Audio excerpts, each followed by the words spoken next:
బతికున్న నాళ్ళు బజార్ మనిషిని అసహించుకున్నా పోయే ముందు మీ అమ్మని చూస్తే నా కడుపు తరికిపోయిందమ్మా. మంచంలో తీసుకుపోయింది పాపం. మీ అమ్మ జబ్బుపడ్డంతో మీ మామయ్య ఎటో వెళ్ళిపోయాడు.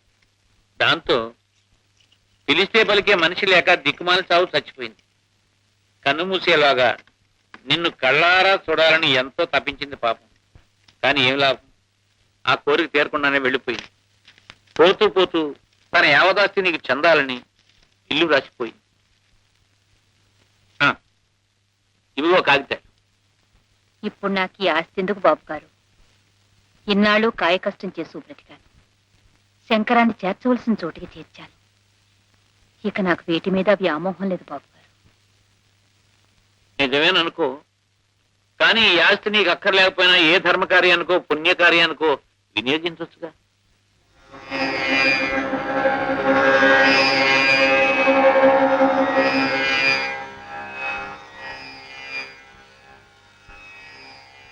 ఒరే శంకరం, ఆర్నిశలో అది శృతిలో ఉందో లేదో అనే తప్ప అమ్మాయి జీవితాన్ని శృతి చేద్దామనే ఆలోచన లేదే నీకు? ఇది శృతిలోనే ఉంది. అమ్మాయికి చక్కటి సంబంధం చూశానురా.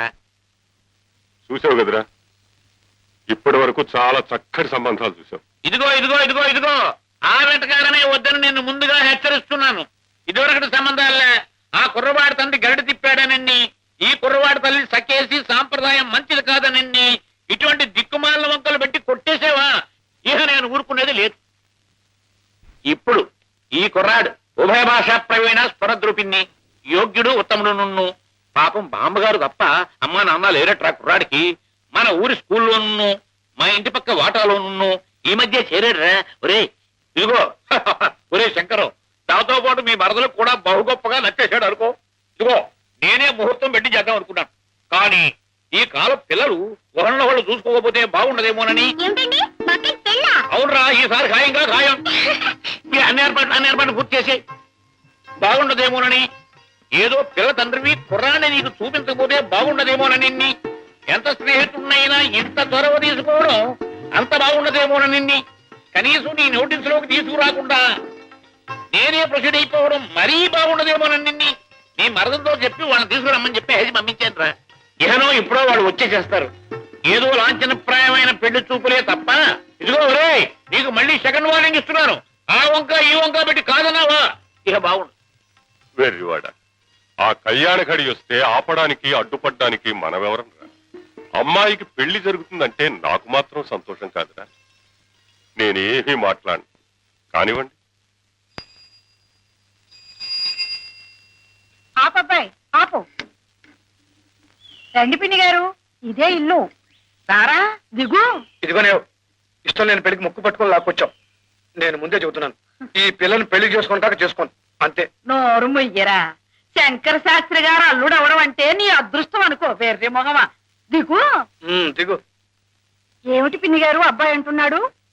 ఏం లేదమ్మా, ఇల్లు చాలా అందంగా ఉంది అంటున్నాడు. అరుగో మాటల్లోనే వచ్చేసారు. రండమ్మా, రండి రండి రండి రండి. కామాక్షి, నువ్వు వెళ్ళి అమాయసంగా చూడు. అలాగే.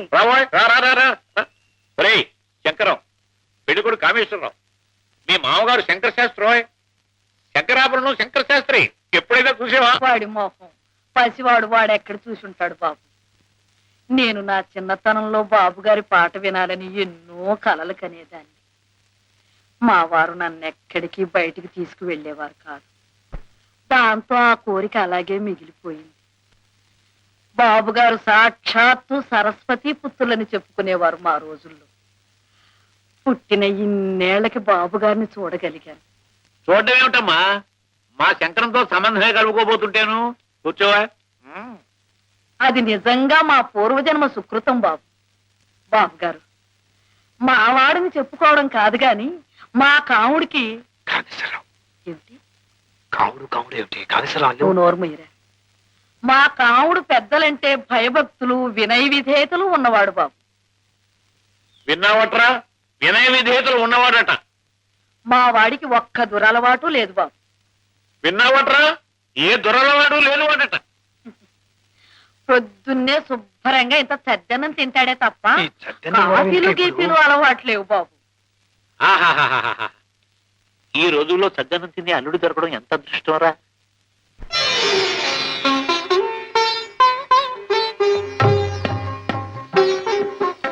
నా తల్లి రా అమ్మా రా కూర్చో.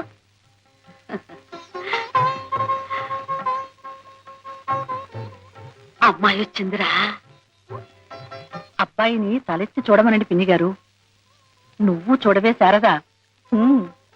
చూడవా, నువ్వే పెళ్లి కూతురులా సిగ్గుపడిపోతున్నావేమిటి? చూడు.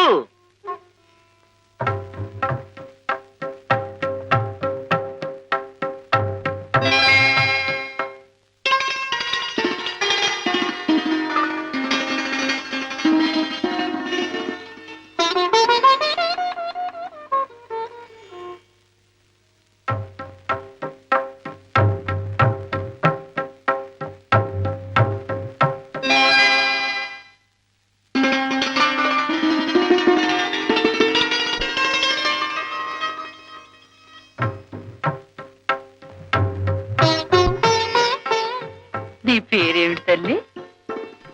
శారదా. అలాగా, సరస్వతీదేవి పేరు పెట్టుకున్నారన్నమాట. మా బాగా అన్నారు. మా పిల్ల సాక్షాత్తు సరస్వతీదేవే అనుకోండి. మంచి గాత్రం ఉంది, మొగుడికి ఉత్తరాలు రాసుకునేంత చదువు చదువుకుంది, వంట వార్పు మాస్టారు, శుచి, శుభ్రం అన్నీ తెలుసు. అక్క నచ్చితే గాజు గ్లాస్ తీసుకోండి.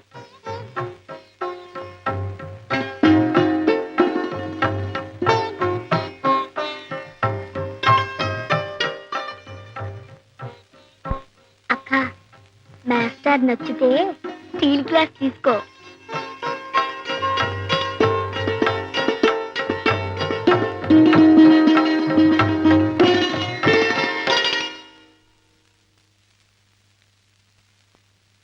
చూసేవటో అమ్మాయి నచ్చిందా?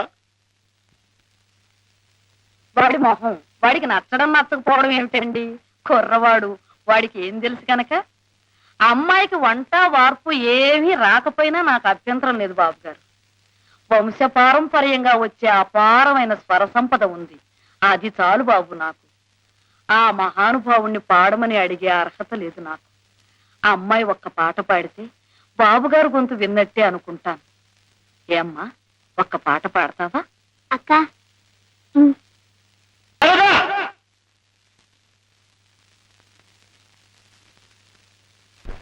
నువ్వు పాడుతున్న రాగం ఏమిటి, అంటున్న స్వరం ఏమిటి? శుద్ధ హిందువులలో ఆ రిషభం ఎలా వచ్చింది?